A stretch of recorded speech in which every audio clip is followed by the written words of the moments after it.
Mantan Menteri Badan Usaha Milik Negara BUMN Dahlan Iskan ditetapkan sebagai tersangka oleh Kejaksaan Tinggi DKI Jakarta. Hal itu terkait kasus dugaan korupsi proyek pengadaan dan pembangunan gardu induk unit induk pembangkit dan jaringan Jawa Bali dan Nusa Tenggara PT PLN Persero tahun anggaran 2011-2013 senilai 1 triliun lebih.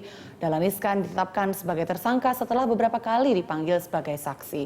Selain itu penyidik juga menemukan 2 alat bukti yang cukup untuk menetapkan Dahlan sebagai tersangka.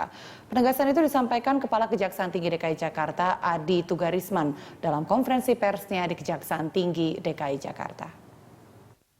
Singkat aja Pak, mulai hari ini apakah dalam dikenakan permintaan pencekalan? Hari ini Kejati DKI Jakarta meminta tentu melalui Kejaksaan Agung dalam hal ini Pak Jamintel kiranya terhadap yang bersangkutan dilakukan pencegahan. Apakah ada juga barang bukti yang sudah disita oleh Kejaksaan Tinggi? Barang bukti kaitannya dengan delik ini saudara perlu ketahui bahwa ini kan saya tegaskan di sini perlu diketahui bahwa penetapan tersangka yang hari ini adalah berdasarkan perkembangan perkara yang telah lama kami lakukan penyidikan. Perkara yang pertama telah disidangkan, sudah tahu kan? 9 perkara berikutnya kami sudah mempersiapkan untuk pelimpahan ke pengadilan. Ini adalah pengembangan dari kasus-kasus yang telah kami tangani. Ditanya barang bukti, ya tentu ini kan berkaitan dengan penyitaan yang kami lakukan sebelumnya. Namun dalam perkembangannya tidak menutup kemungkinan kami akan melakukan penyitaan lagi terhadap barang-barang bukti. Saya kira itu, ya. Mungkin bisa dijelaskan Pak, penetapan seorang tersangka ini artinya bisa diikuti dengan penyampaian pasal yang disangkakan pada DI ini Pak. Bisa diulangi Pak pasal yang disangkakan. Saya kira gini aja, Anda minta penjelasan pasal berapa yang disangkakan, kan begitu aja. Ya, pasal 2, pasal 3 Undang-Undang Tindak Pidana Korupsi.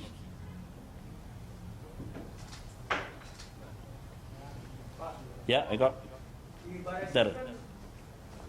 Ini juga sedang melakukan pemeriksaan terhadap proyek etak sawah fiktif itu Pak, yang juga melibatkan DI. Apakah bagaimana pembagiannya nanti Pak? Saya kira di luar konteks pekerjaan sebagai penyidik lah ya itu ya. Kalau ada aparat penegak hukum lain melakukan penyidikan, saya pikir ya silakan saja. Kalau ditanya pembagian, kami tidak pernah bagi-bagi. Saya kira berjalan sesuai dengan porsinya, tidak masalah. Silakan. Jadi nanti akan dilakukan penahanan nggak Pak terhadap DI? Gini, untuk seseorang dilakukan penahanan tentu harus memenuhi persyaratan sebagai yang dimaksud undang-undang. Ada syarat objektif dan subjektif. Untuk saat ini, saya melihat tim penyidik masih belum memerlukan melakukan penahanan. Tentunya pertimbangannya yang pertama kita lihat bersama-sama, Saudara Dahlan Iskan kooperatif dalam proses pemeriksaan 2 hari ini. Kalaupun sebelumnya diketahui bahwa kami 3 kali melakukan pemanggilan tidak hadir, tapi memang dengan alasan yang saya pikir sah menurut hukum dan panggilan keempat hadir di sini. Jadi kami tetap menilai bahwa yang bersangkutan adalah kooperatif. Saya tegaskan sampai saat ini tim penyidik kami tidak merasa perlu untuk melakukan penahanan, sehingga kepada yang bersangkutan tidak akan penahanan. Gantian dulu yang lain mungkin ada.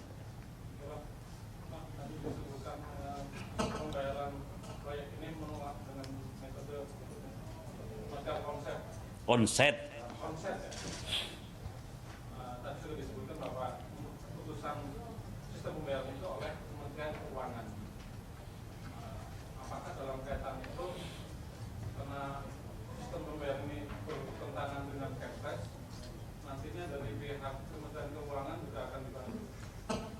Prinsip semua pihak yang kami nilai ada berkaitan dan dalam rangka mengungkap kebenaran dan menunggu pembuktian akan kami undang, kami panggil untuk dimintai keterangan sebagai saksi.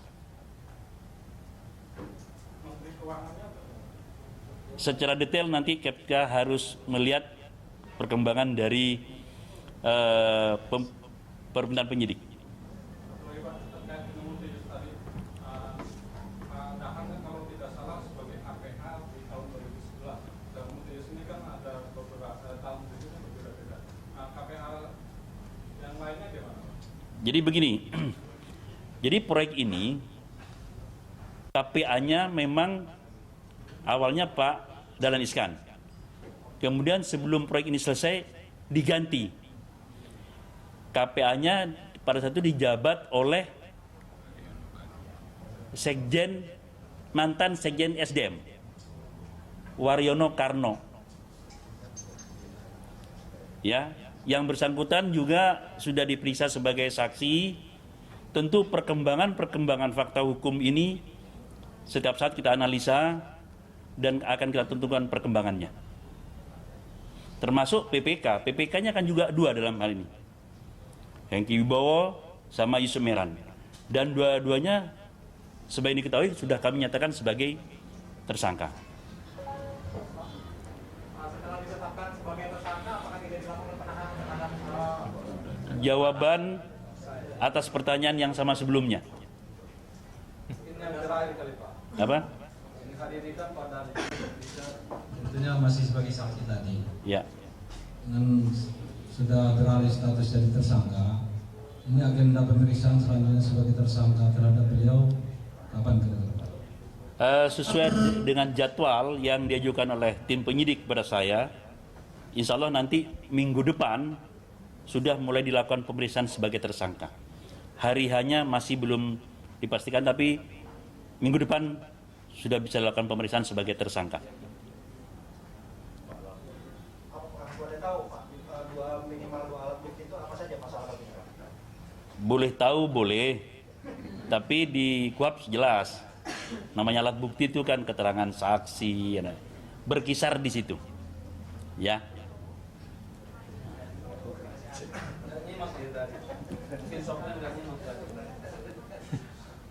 Oke, sudah cukup? Kalau tadi pembayaran itu tidak sesuai dengan ketentuan perundang-undangan. Jadi begini aja, materi presiden sudah cukup lah. Diskusi kita siapkan waktu yang lain. Ini. hampir borongan bukti ini. Oke, sudah cukup, sudah jelas. Penjelasan kami sudah terkonstruksi, saya kira bisa dipahami. Kemudian mungkin dalam kesempatan ini secara khusus saya ucapkan terima kasih lah sama teman-teman pers ini, baik elektronik maupun cetak online yang memonitor tetap perkembangan perkara ini. Karena perkara ini masih cukup panjang perjalanannya. Ibarat film masih semakin seru semakin ke belakang. Jadi udah 16 tersangka lah Pak ya. Ya. Ya. Tinggal 15 tambah 1 aja berapa? Salah 16. Ah, ya cocok lah itu sudah. Gimana?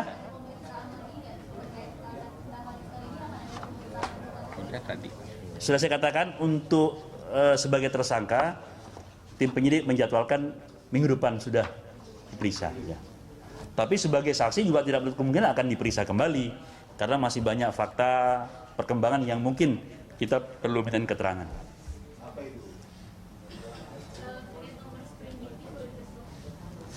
Nomor 752. Ya. Ya saya kira kodenya dan nomor sebenarnya 752 gitu aja. Tertanggal hari ini.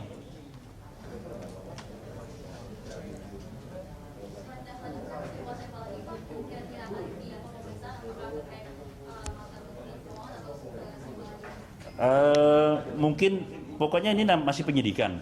Tentu masih banyak pihak-pihak atau orang-orang tertentu yang akan kami minta keterangan. Nanti secara detail tergantung perkembangan dari permintaan penyidik dan kebutuhan sesuai dengan perkembangan perkaranya. Masih banyak yang akan kami lakukan permintaan keterangan. Dalam kasus ini sudah ada 16 tersangka.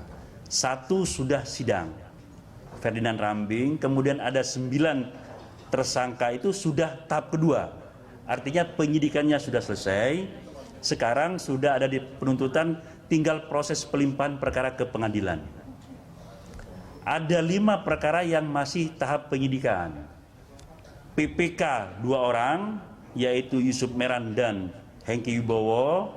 Kemudian ada 3 pengusaha. Pengusaha itu adalah Egon, kemudian Tanggul, dan Wiratmoko. Berarti semua 5 masih proses penyidikan. Lah, yang pada Dahlan Iskan ini diperiksa sebagai saksi dalam 5 perkara tersangka tadi. Jadi jumlahnya semula 16. Ya. Oke, sudah cukup? Demikian keterangan dari Kepala Kejaksaan Tinggi DKI Jakarta Adi Tugarisman mengenai peningkatan status dari saksi menjadi tersangka terhadap mantan Menteri BUMN Dahlan Iskan terkait kasus pembangunan gardu PLN di saat ia menjabat sebagai Direktur Utama PLN tahun 2011. Dahlan yang sejak pagi tadi diperiksa oleh Kejaksaan Tinggi dijadikan tersangka setelah ditemukan 2 alat bukti oleh penyidik. Dan Adi Tugarisman juga menyatakan bahwa Dahlan akan disangkakan 2 pasal dari Undang-Undang Tindak Pidana Korupsi, yaitu pasal 2 dan pasal 3. Ia juga menyampaikan bahwa tidak akan dilakukan penahanan, maksud kami belum dilakukan penahanan karena penyidik menilai sejauh ini Dahlan Iskan bersifat kooperatif.